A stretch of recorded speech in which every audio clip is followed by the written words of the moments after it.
Hello, my dear! My dear Aries, okay? So, ang reading na gagawin natin ngayon is para sa August 12, 2025, okay? This is going to be a daily collective reading or ang tawag dito ng iba is daily reading, okay?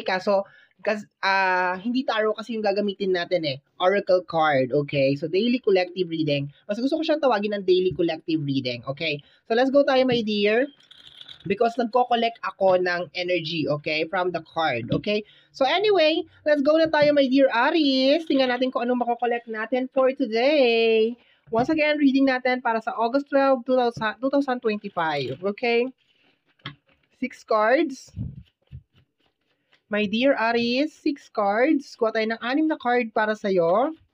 Okay, may nag-flip na. We have here Pisces na girl, okay? So sa araw na to, meron daw Pisces na girl, okay? So zodiac sign niya is Pisces, babae siya. Ayan. And we have here Cancer na girl, okay? Puro girl. And then okay, may message tayo dito. Malinis ba ang entrance ng bahay mo?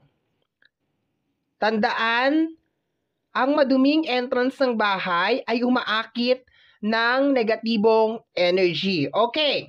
So, baka dumalaw sa'yo to. Okay? Baka dalawin ka nito. Cancer na girl, and then Pisces na, okay? Pisces na, kasi tingnan mo ha, entrance. Okay? Sabi dito, entrance. Malinis ba ang entrance mo? Tandaan, ang madumi na entrance ng bahay ay umaakit ng negatibong energy. Okay, tapos meron ditong dalawang, ayoko naman i-conclude, my dear, na ganon. Pero there's a tendency, my dear, na baka itong dalawang zodiac sign na ito, Pisces na girl at saka Cancer na girl, is gustong pumunta sa bahay mo and meron lang silang dalang negative na energy sa araw na ito. Okay? Pero it's better, my dear, na i-check mo yung entrance mo, tingnan mo kung meron dyan mga kalat, meron dyan mga dumi, okay? Entrance ng bahay nyo, maglilinis ka, okay? Especially sa entrance, my dear, ng bahay mo. Kasi yun ang sinasabi ito, entrance ng bahay, okay? So, tingnan natin, my dear Pisces, we have here, mukhang kailangan mo nang mag-invest ng essential oil. Relax, okay? Lavender, lemongrass, tea tree, at saka rose oil, okay? Baka ini-stress ka nito, okay? Baka you are stressed, my dear, sa araw na ito, and makakatulong, my dear, kung meron kang lavender, green tea, lemongrass, tea tree oil, at saka rose oil, okay? Kung wala naman, my dear, kung wala ka naman itong mga oil na to, pwede ka naman like manood or listen to a relaxing na music, my dear, sa araw na ito, okay? Kasi I can feel na parang medyo stress ka, my dear, sa araw na ito, okay? Tingnan natin. We have here Sagittarius na boy, okay? Pakiramdam ko itong mga lumalabas dito na zodiac sign, my dears, nagko-cause sila ng stress sa iyo. Okay? It's either dadalawin ka or may nangyayari sa inyo, okay? May nangyaring tension kasi hindi naman magre-recommend yung card natin dito, my dear, na sabi nga dito, mukhang kailangan mo na mag-invest sa essential oil. Tapos mayroon ditong close parenthesis, ayan, nakaganon, relax, okay? Lavender, lemongrass, tea tree, at saka rose oil. Okay, yan yung mga kailangan mo daw. Pero kung wala ka naman yan, is una, umiwas ka na lang muna sa kanila. Okay? Pangalawa, try to listen, my dear, sa mga, alam mo, relaxing na music. Umiwas ka muna sa mga panonood ng mga balita, ng mga toxic or something like that. Ayan. And baka nanggagaling, my dear, yung negative na energy na yan sa entrance ng inyong pintuan. Okay? Sa front door. Okay? So, paki-check, pakilinis, paki-decluttered. Okay? Kasi, tingnan natin. Okay? May bonus card ka, my dear.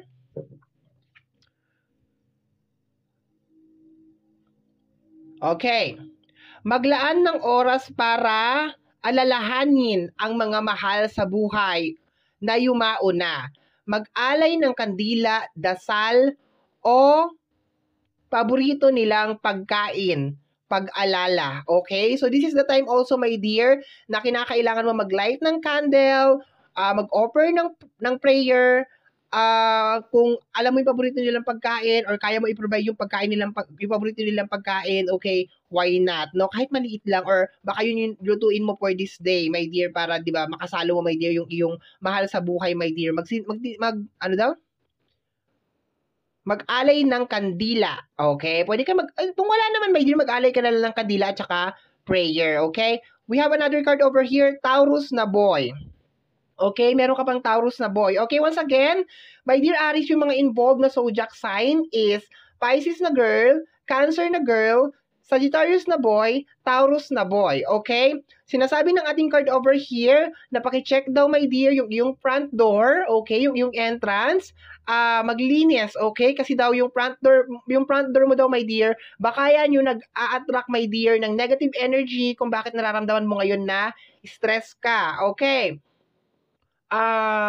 If you have time, mag-invest ka na, my dear, sa mga essential oil like lavender oil, green tea, lemongrass, tea tree oil, rose oil. Okay, meron mga diffuser, di ba? No? So, posible, my dear, na kailangan mo ng diffuser, okay? Or kung hindi naman, meron din yung mga niro-roll, okay? I don't know kung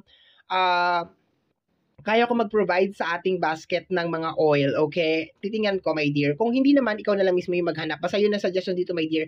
Subukan ko maglagay ng basket diyan kung meron. Kung hindi naman ako makapaglagay, my dear, ikaw na yung maghanap, okay? Try to invest daw, my dear. Hindi naman to ura-urada, no? Pero kinakailangan mo mag-invest, my dear. Kahit sabihin mo lavender oil lang, ganon, o kaya rose oil, okay? Lagay mo sa diffuser, di ba? So, habang natutulog ka, para medyo ma-relax ka, my dear. And, eto nga, mag-alay ng oras para alalahanin ang mga mahal sa buhay na yumao na. Okay? Para i-guide ka nila, my dear. Okay?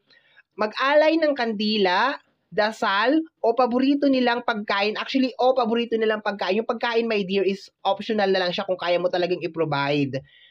Paborito nilang pagkain, pag-alala. Okay? So, my dear Aries, ito ang ating na-collect na energy for the day or para sa August 12, 2025. Somehow, my dear, kung nagustuhan mo yung ating reading for today at gusto mo pa, my dear, makapanood pa ng mga reading every day, don't forget na mag-subscribe, my dear. Click mo yung notification bell para ma-update ka every time na meron tayong mga bagong uploads. And free to like, free to share, free to comment sa lahat po ng ating mga videos. Once again, my name is RJ, also known as Apo J. Maraming salamat po. And until next time, bye-bye. Thank you, my dear.